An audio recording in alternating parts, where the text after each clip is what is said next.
And just to give you an example of AI, here's a real world one where UK energy firm CEO actually fell for some fraud, right? And this is not to attack this guy. This stuff is new and it's starting to fool a lot of people, regardless of what your position is. It's fooling everybody because it's just that good. So, a CEO of a UK-based energy company received a phone call from someone he believes was his boss, the CEO of the firm's German parent company. He thought his boss called him. The voice was familiar, same accent, same speech patterns, same slight German lilt, like he had a German accent. And the caller urgently requested a wire transfer of $220,000 euros, which is 243,000 USD, to a Hungarian supplier within an hour. And the CEO did it. They lost 243,000 US dollars. Yeah, this is real. This actually happened. I've got the link to the article.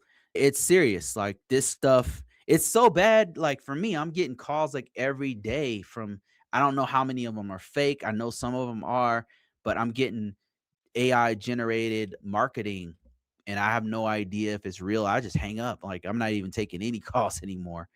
So the caller, so how was the AI involved? The caller was an AI.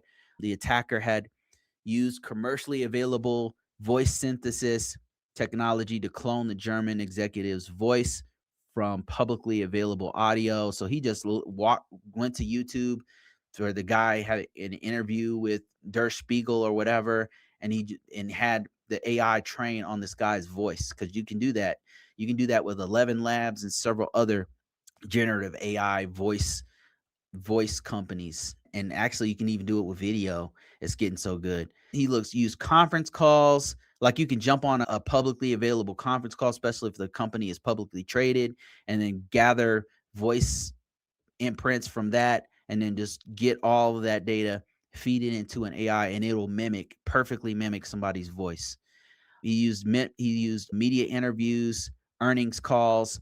Generative AI model learned the executive's voice patterns, generated a real-time conversation, and then it was convincing enough to fool someone. Yeah, it's getting crazy, right? So the only way for us to be able to defeat these kinds of attacks is to know this stuff is what's going on.